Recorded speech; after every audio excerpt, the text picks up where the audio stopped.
Hello viewers, welcome to my channel. Grand finale episode అయితే చాలా ఇంట్రెస్టింగ్గా మంచి డాన్స్తోని స్టార్ట్ అయింది. అయితే నిన్న మనం సాటర్డే షూటింగ్ కంప్లీట్ అయిపోయింది. నిన్న మనం చూస్తే అవినాష్ టాప్ 5లో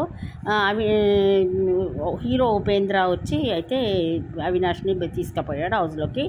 4th పొజిషన్లో ప్రజ్ఞా జైస్వాల్, డాకు సినిమా హీరోయిన్ ప్రజ్ఞా జైస్వాల్ వచ్చి తను ప్రేరణని అయితే బయటికి తీసుకెళ్ళింది. ఆ హౌస్లో ఇప్పుడు 3 కంటెస్టెంట్స్ ఉన్నారు, నిఖిల్, గౌతమ్ అండ్ నబీల్.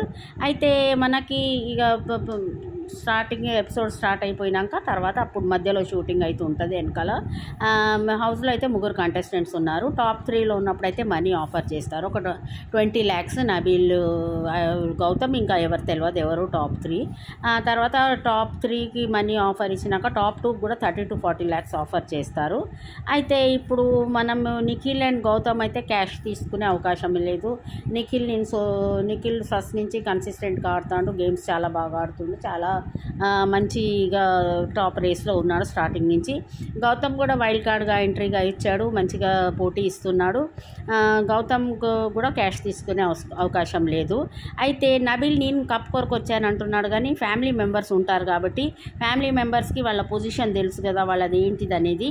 అయితే ఫ్యామిలీ మెంబర్స్ హింట్ ఇస్తే మాత్రం వాళ్ళు డబ్బులు తీసుకునే అవకాశం ఉంది. ఇప్పుడు నబీల్ వాళ్ళ ఫ్యామిలీ మెంబర్స్ వాళ్ళకి హింట్ ఇచ్చి తీసుకోమంటే అయితే తీసుకునే అవకాశం అయితే ఉంది.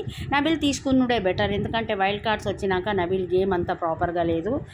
తను చాలా స్లో అయిపోయాడు. బ్యాక్ బీచింగ్ చేసేవారికి నబీల్కి ఓట్లు కూడా ప్రాపర్గా పడలేదు. నబీల్ తీసుకుంటేనే బాగుంటుంది. ఒకవేళ అవినాష్ టాప్ 4లో ఉంటే మాత్రం తప్పకుండా తీసుకునేటోడు, కానీ అవినాష్ని 5లోనే ఎలిమినేట్ చేసేసారు. ప్రేరణ మనీ తీసుకోలేదు. అయితే మనము నిన్న సాటర్డే ఎపిసోడ్లో విష్ణుప్రియ, హరితేజ, నైని, పావని రాలేదు. విష్ణుప్రియ కొంచెం బాగానే హర్ట్ అయినట్టుంది పృథ్వీ విషయంలో, అందుకనే రాలేదు. ఈసారి సండే ఎపిసోడ్కి వస్తుంది కావచ్చు విష్ణుప్రియ. అయితే ఇప్పుడు మనం చూస్తే ఇక మనకి డాన్సులు, పర్ఫార్మెన్సెస్, రామ్ చరణ్ అయితే వస్తున్నాడు ట్రాఫీ ఇవ్వడానికి విన్నర్కి. అయితే అల్లు అర్జున్ అనుకున్నారు, కానీ అల్లు అర్జున్ కాదు, రామ్ చరణ్ అయితే వస్తున్నారు ట్రాఫీ ఇవ్వడానికి. అయితే విన్నర్కి ప్రైజ్ మనీతో పాటు ఒక కార్ కూడా ఉంటుంది. అయితే ఇప్పుడు ఈ మనీ సూట్ కేసులు వాళ్ళు రకరకాలుగా వాళ్ళని టెంప్ట్ చేస్తారు కాబట్టి ఎవరు సూట్ కేసు తీసుకుంటారు. ఇప్పుడు లాస్ట్ సీజన్లో అట్లే అయింది. శ్రీహాన్ 40 lakhs సూట్ కేసు తీసుకున్నాడు, కానీ ఆఫీషియల్ ఓటింగ్ ప్రకారం శ్రీహాన్ గెలిచే వరకు రేవంత్ని ఫస్ట్గా డిక్లేర్ చేశారు. రేవంత్కి ఒక 10 lakhs మాత్రమే వచ్చాయి. మరి ఈసారి అట్లా చాలా డిఫరెంట్గా జరిగింది ఆ సీజన్లో. మరి ఈ సీజన్లో చూడాలి నబీల్ ఎంత క్యాష్ తీసుకుంటాడు, గౌతమ్ ఏమన్నా క్యాష్ తీసుకునే అవకాశం ఉందా వాళ్ళ పేరెంట్స్కి చెప్తే.